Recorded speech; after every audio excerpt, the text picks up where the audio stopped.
After the disappointing experience of Hitman 3, we are stepping away from standalone games and instead explore the best PCVR games that you can play right now. But wait, before we dive in, let's zoom out a bit, scroll down to the comment section, and before I share my list, I want you to type at least one PCVR exclusive game that you think is an absolute must play for everyone watching this video. I will give you some time to type it. Go ahead, type something, and perhaps after watching the video you can edit your list and add any other games that come to mind. Okay, let's start. First on my list is a game I have recently started playing again. Derail Valley. A PCVR exclusive and an absolute hidden gem. This game is essentially Mud Runner, but with trains. And no, it's not just a quick VR implementation. They have really put thought into it with several updates to improve VR usability and game performance lately. You can launch the game in VR with no problems, and there is a full tutorial on how to play the game in VR and on what buttons to press, etc. It is very playable while seated, super comfortable, and with its great graphics and sound design, it really shines. Now, the concept of this game is simple. You walk around in a big open world with different cities and places that have stations, train stations, and each place has a headquarters where you can pick up a job and complete it by bringing cargo from point A to point B, and it all works perfectly. Even pressing the buttons in the train is done physically with your VR controllers, but you can also pick up things from a distance. It all just works. You can get this game, by the way, on Steam, and at times they do offer it with a discount. Speaking of good VR physics, the next game on the list is perhaps the best of them all, Vtol VR. And I have made several videos about it, and I believe for PCVR enthusiasts, this game needs no introduction. It's a combat flight simulator built from the ground up for VR by just one developer, G. And when I first bought the game, I was skeptical. How can this work with just VR controllers and no HOTAS? Well, it works better than anything else, and the only way to understand that is to try it out yourself. The game offers hundreds of hours of single-player content, and the workshop provides thousands of community-made missions that are playable in single-player and many in co-op. And if you are done with the single-player content, you can switch over to multiplayer dogfighting, which completely changes the dynamic of this game. This is one of the VR games that always has people online and servers available to play on, with tons of communities to also join. Vtol VR is, for me personally, again at the top of the list. And now we are going even higher into the skies with one of my other favorites, Elite Dangerous VR. Some people hate it, some people love it. I definitely love it.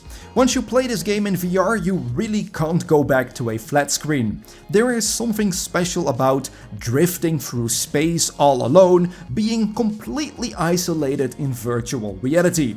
It brings a certain calmness.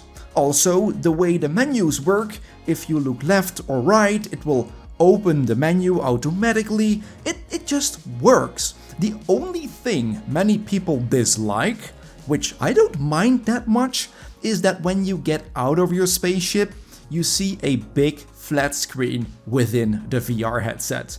And that part is not fully in VR, and I understand how it can break the immersion. But again, for a PCVR exclusive, if you like space games and you have a VR headset, this one should be at the top of your list in my opinion, and the game is often heavily discounted too on Steam.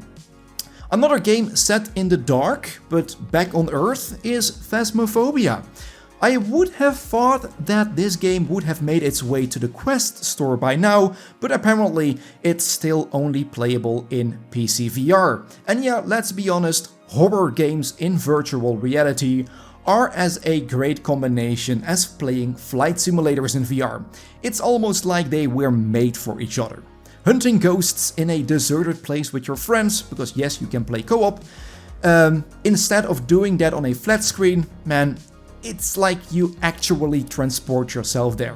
One of the most immersive things for me is walking around in a dark spot and actually holding a flashlight in your hands, because the VR controllers have a similar shape to a real flashlight, so at times it really feels like you are just walking there with a flashlight. The jump scares are, of course, 10 times worse in VR, but hey, a great game that is awesome to play with others in virtual reality. Back to flight simulators. First, I want to mention again, yes, Vtol VR is great. DCS is an absolute blast to play in VR, and Microsoft Flight Simulator, sure, you know, in VR it's fantastic, although it can be heavy on the performance. But there is one other flight simulator that I really think deserves some attention. Aerofly FS4.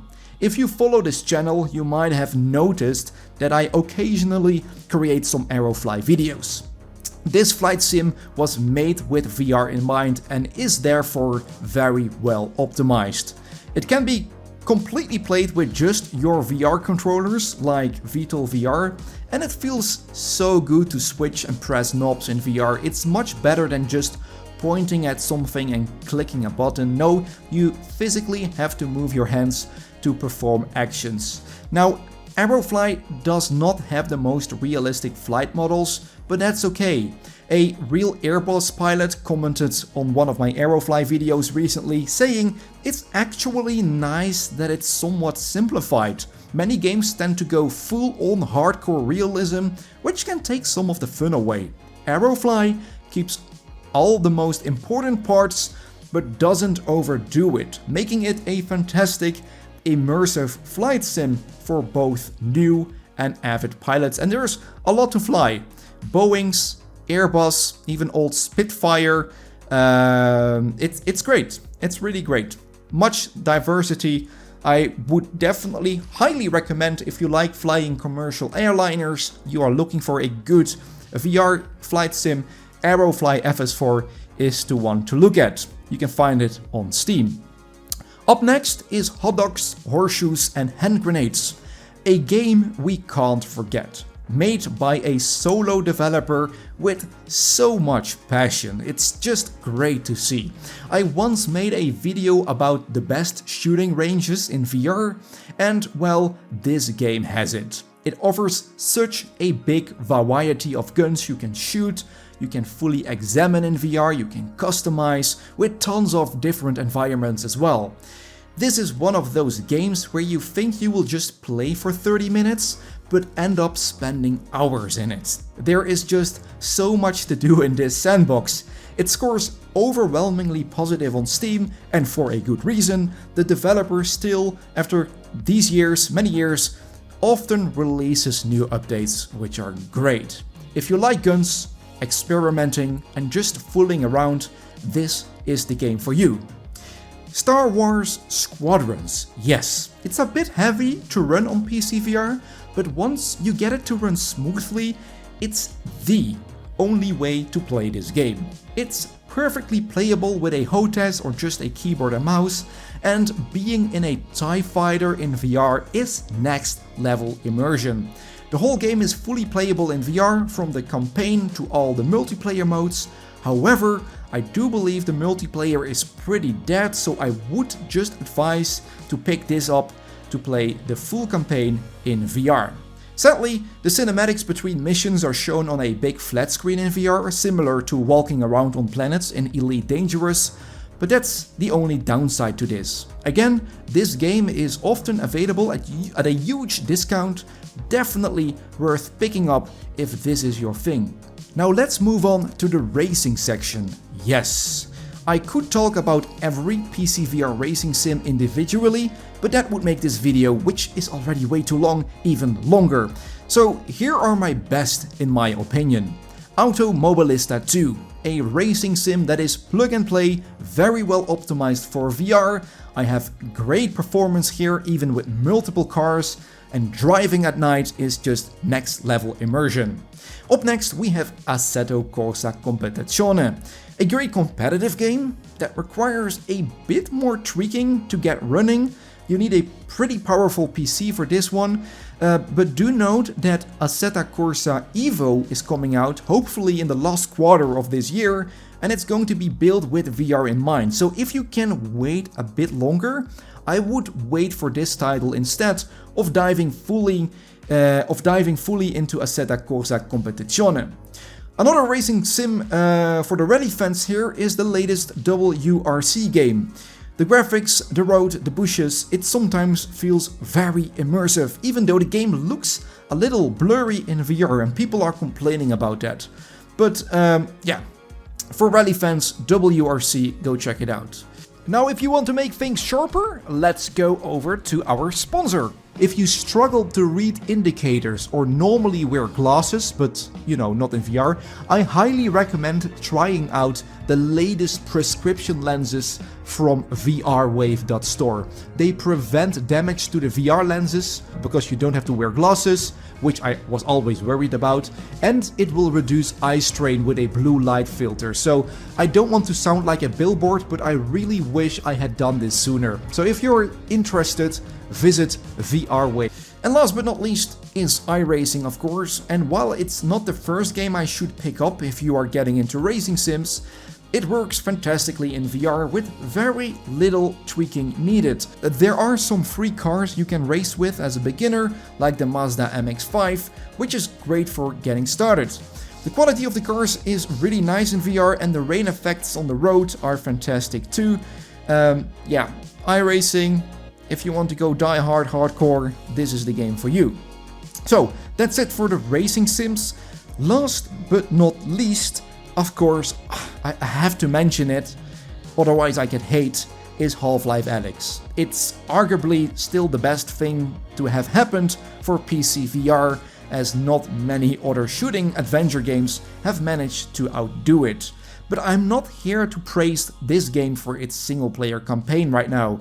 No, I'm listing it here because of the fantastic workshop content. Gunman Contracts, for example, is just a must-play if you have Half-Life Alyx. It's pretty much a wild shootout in a bar, and there are some really cool horror missions as well in the workshop, so yeah, I couldn't finish this video without mentioning Half-Life Alyx. So, once again, let me know what I missed. What are the best PCVR exclusives in your eyes that we can't miss here? Please put them down in the comments. Let's treat it like a forum and help each other find some hidden gems. I hope you found a game here that you haven't heard of yet. And well, if you want to keep up to date with the latest PCVR updates, then subscribe to my channel. And as always, I hope to see you in my next video. Ciao, ciao.